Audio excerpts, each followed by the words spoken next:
In this lecture, we will introduce the basic concepts related to properties of systems. Now, how can we differentiate various systems? So, the first property that is very important is called linearity. A system is said to be linear if it follows superposition and homogeneity. So, for instance, superposition means that if x1 of t is applied to a system S and it produces y1 of t, and x2 of t is applied at the same system to evaluate y2 of t, then x1 of t plus x2 of t produces y1 of t plus y2 of t. Why it is so? Because the signals are superimposed, so their individual outputs are also superimposed. It plays a very vital role for a analysis of a system. If the system is linear, the analysis is very easy, because if we have the outputs to individual signals, we can directly add the responses to get the output for a superpositioned signal. So that is what we mean here. Second is homogeneity. By homogeneity, we mean that if to the system S we apply x of t and we get yt, then to the same system, if I apply the scaled version a times, suppose a is a constant, a times of xt, we get a times of yt. So, which means the scaling at the input produces the same scaling at the output. This is called homogeneity or scaling principle. The first one is called superposition or additivity. So, if both of them simultaneously apply, then the system is said to be linear. The denotion, as I have already written, for continuous time systems we will write that xt produces yt, and for discrete time systems we will write xn produces y of n. Suppose we take up an example that there is a system yt which is giving us m times of xt, m is a constant, and we have to check whether the system is linear or not. So, what we will do, the procedure is very simple. We will apply x1 of t to the system and we will measure the output yt, and this yt will be, I will write it y1 of t will be m times of whatever is at the input. That is what the system is doing. Similarly, I will apply x2 of t, and to the same system I will measure what is the second output y2 of t. As per the equation of the system, whatever is at the input, it just multiplies m with it. So, it multiplies m with the input x2, and I will write what is a times of y1 of t plus b times of y2 of t. So, this is actually a times of m x1 of t plus b times of m x2 of t.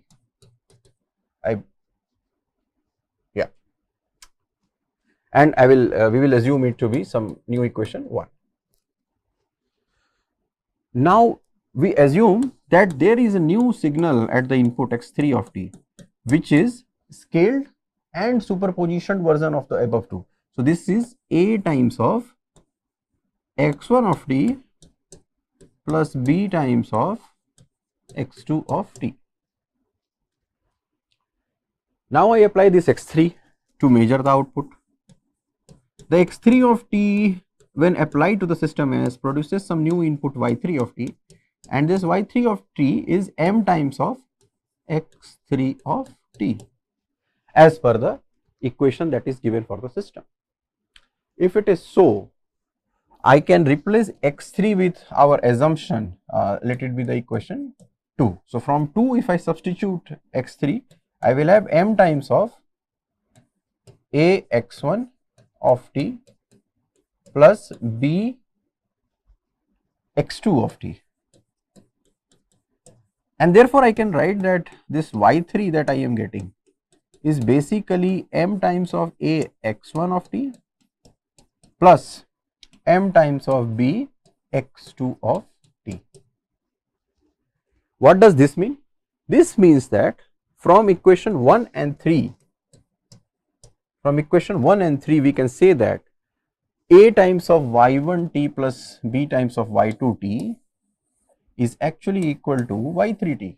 You can see the both of them have the same RHS, and therefore what I can write that for this system, this y3t that we are getting is actually equal to a times of y1t plus b times of y2t. This completes the proof that the system is linear in nature. The scaled and superpositioned input gave the scaled and the same superpositioned output. A times of x1 plus b times of x2 gave a times of y1 plus b times of y2, and therefore the system is linear. In this way we can always check whether the system is linear or non-linear. Suppose I have a system, now this time a discrete time system, yn is equal to x square of n.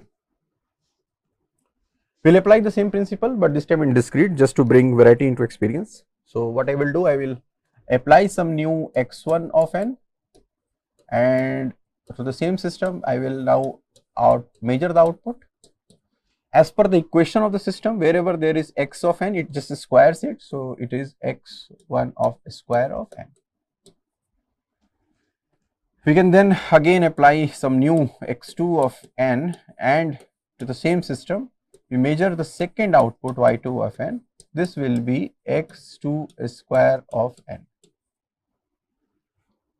Here only we will write that if there are two constants a and b,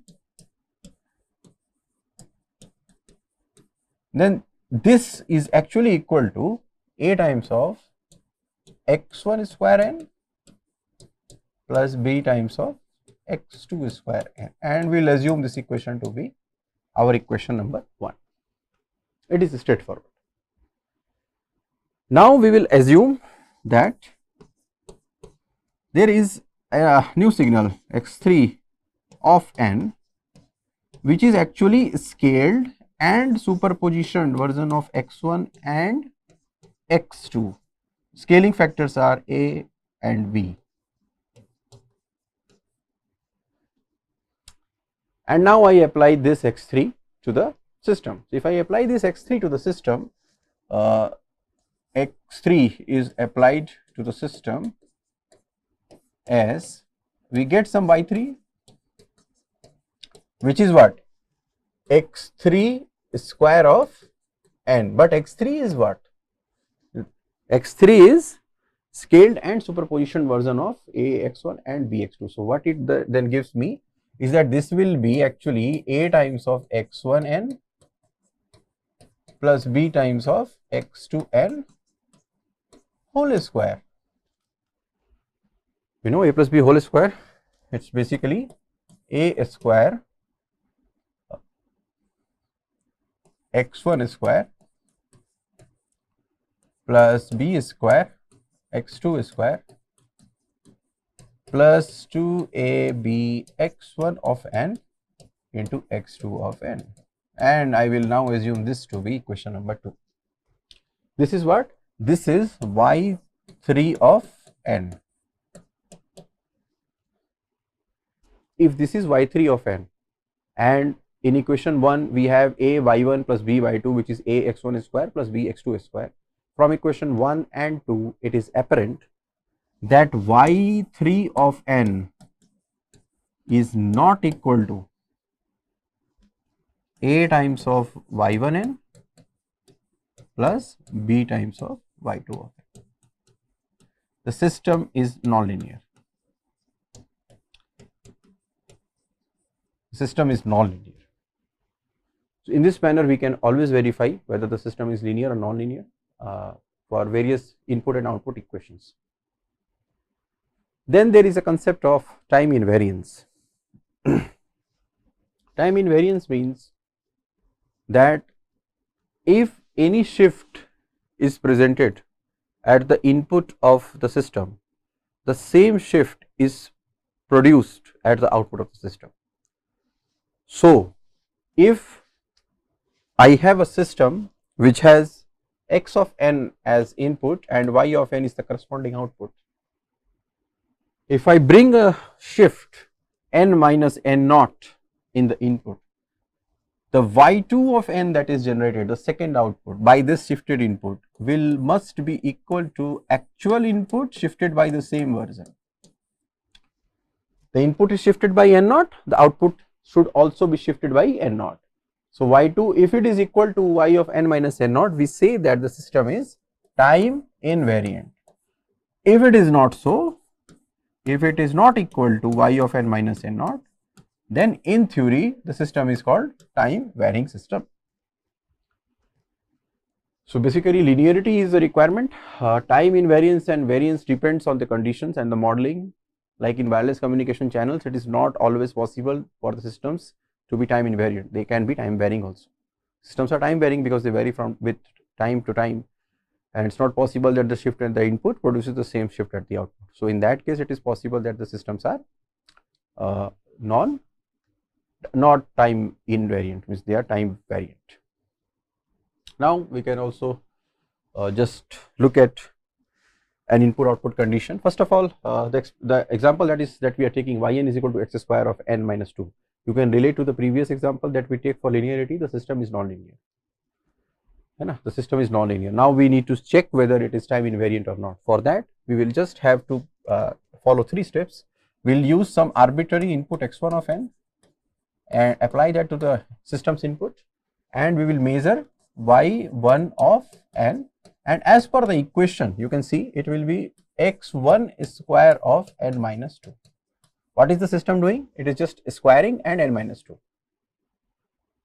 Similarly, if I have suppose we assume that there is a new input signal x2 of n that is made up of as a shifted version of the previous signal. So it is x1 of n minus n naught.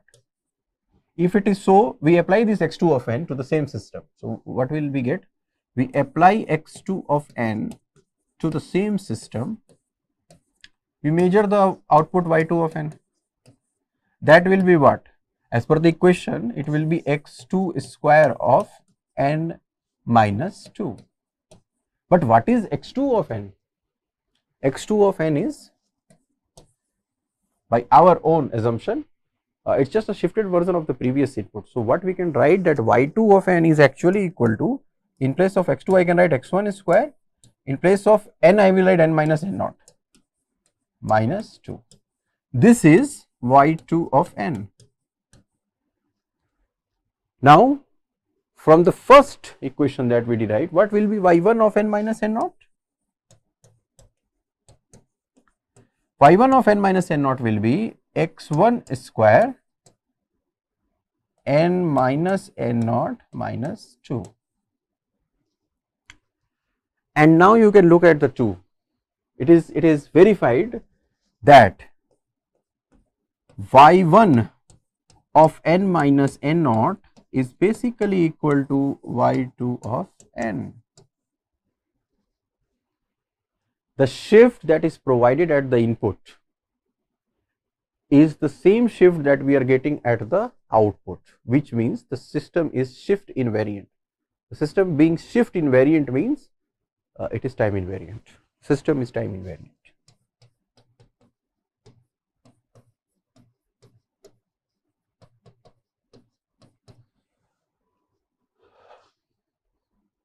There is another concept of stability of the system. The system can be stable or unstable. The system is said to be stable if a bounded input presents a bounded output, which means to say that if I have any arbitrary system and I apply xt of s at the input and I measure y of t, if modulus of xt is bounded by a fixed value, it is a bounded expression, it does not increase or decrease, it is a bounded, it has a maxima and it cannot go further, then the y of t that is produced, that is bounded. If it is so, if xt is bounded, means yt is bounded. Bounded does not mean by the same amount, it is bounded. then in that case we say that the system is stable in bounded input, bounded output sense, BIBO sense. If it is not so, if time increases and the system's output increases, even if the input is bounded, then the system is said to be unstable system. Like for instance, I have taken up an example of a stability for input output relationship. Y of t is equal to x of t cos omega ct. Now remember, cos omega ct's range, modulus of cos omega ct is between plus and minus 1.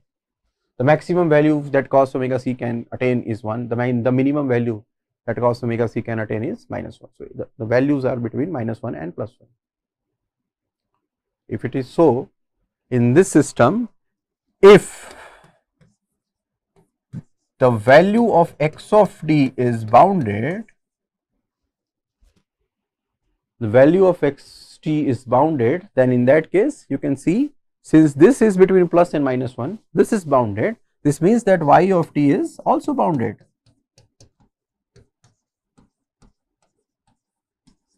The y of t is also bounded, which means the system is stable in bounded input, bounded output sense. The system is stable. Suppose we have this equation for stability of a system. What is the meaning of stability? That if the input is bounded, the output remains to be bounded also. If that is so, then the system is stable. So in this case, you can see that if we assume that this mod of xt is bounded by a maxima value, then also suppose it is b, then what is yt? If it is, even if it is constant, it is t times of b. What happens as t tends to infinity? At t tends to infinity, yt becomes infinity because t is in the multiplication, the multiplier is t. If t tends to infinity, yt tends to infinity. As t tends to infinity, yt tends to infinity even if the input is bounded. This shows that the system is unstable, isn't it? The system is unstable. The system is not stable in bounded input, bounded output sense. If yt is equal to t times of xt, even if xt is bounded, yt is not bounded because the t is in multiplier. Another expression for the same is y of n is equal to summation k minus infinity to n x of k. Now this is a discrete time system, and we can assume that x of n, the input, is bounded. For such examples, it is always better that we take one case of a signal that just that violates the rule. If one violates the rule, it is sufficient to prove that it does not satisfy the condition. So if I assume that x of n, the input is u of n. Now you can understand what is u of n.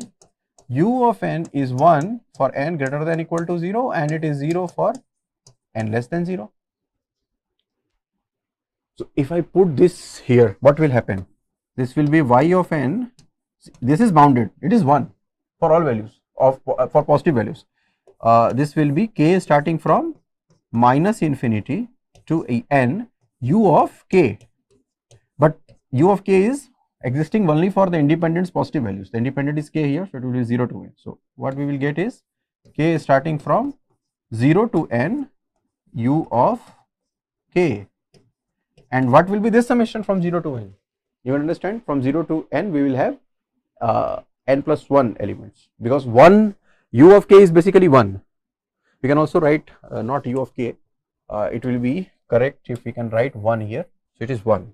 We are adding 1 from 0 to n times, which means that we are actually getting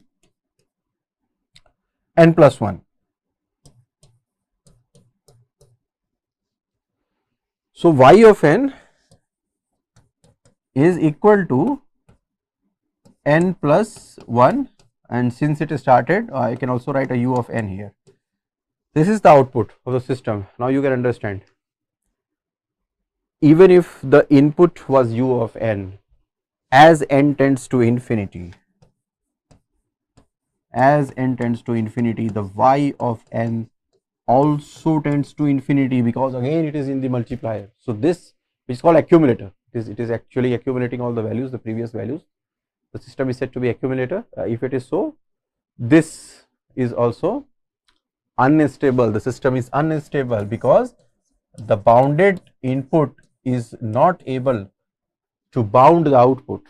The bounded input is not able to bound the output, and in that case the system is unstable. System with or without memory. So if the system is with memory, that the present output depends on past inputs, then the system is said to be a system with memory. The systems are also called dynamic systems. Similarly, if the system has no memory, then the system is said to be instantaneous system. So just for a quick, like for discrete system, the accumulator that we just saw, you can understand, if I write it, it will be, the system will start somewhere and then it will have x of -3, it will have plus x of -1, -2, and then x of -2 and plus x of -1 plus x of 0 plus x of 1 plus it will go, and finally it will be x of n. So you can understand y at n also wants y x of n, but apart from that also requires the past values. So the system is having memory, the system is dynamic in nature. In the last one, it is a non-causal case. However, yt 3xt plus t, you can understand that the t depends on t. It will not be correct to include this part because it makes the system non-causal. But if only yt depends on 3 times of x of t, the system is having no memory. There is no dependency on the past inputs, and therefore the system is instantaneous. So this system, the first one was dynamic. This was dynamic, and this system is instantaneous.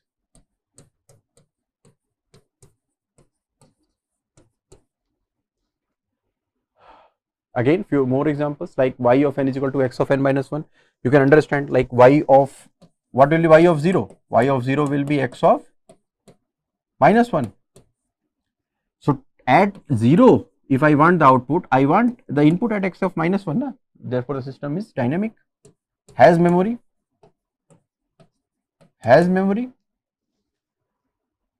So yt is equal to x square of t. Now if for any value, like if I want y of 0, it will be x square of 0. I require y of 1, it will be x square of 1. So at present I just want the input. Therefore the system is instantaneous. System. This is the main difference between a system having memory and not having memory. What about the invertibility of the system? The invertibility of the system is said to be in such a manner that if I have two systems connected such that the output of the first system is the input of the second system. If I apply, suppose I am writing it in continuous time, the same applies to the discrete time case also. If I apply x of t and we have some output y of t of the first system, which becomes the input to the second system, and the second system generates, or let me not write this as wt, this is yt. So yt is applied at the input of the second system and we get some output, overall output as wt. It is possible that we apply xt, we have yt, output of the first system. The output of the first system is applied to the second system's input, the second output is wt. If wt is equal to xt, that is that we are able to get the original input that was applied to the first system, then the two systems are said to be inverse of each other. So the input output relationship should be such that we have to check that whether from the output is it possible to obtain the original input or not. Like I have yt is equal to 2 times of xt, which means the output is actually multiplying the input by 2. So if I write a simple system Wt is equal to 1 by 2 of Yt, 1 by 2 of Yt, which means what? What is 1 by 2 of Yt? It is 1 by 2 of 2xt, which is what? Xt. So I am able to get the same input. So since it is multiplying by constant 2, I can divide always by constant 2 and get the original input. So if from the output I can get the input, we can always obtain the inverse of a system. Suppose in this case x square of t, whatever is at the input, it is just squaring it. But you can understand, if xt is negative, then also the output will be positive. Like for instance, if xt is plus minus 4, for both the cases the yt is going to be 16. From 16 it is not possible to conclude whether it is plus 4 or minus 4. So this is an invertible system because we are adding all the samples till n. So the system Wn is equal to y of n minus y of n minus 1 will actually give me x of n. This will be what? This will be x of n. Because we are adding from minus infinity to n, the xnth sample is this. So in this manner we can have several properties of a system. System can be linear, system can be causal, system can be time invariant or variant, system can be invertible, memory, without memory. So these are all the properties of systems. Thank you.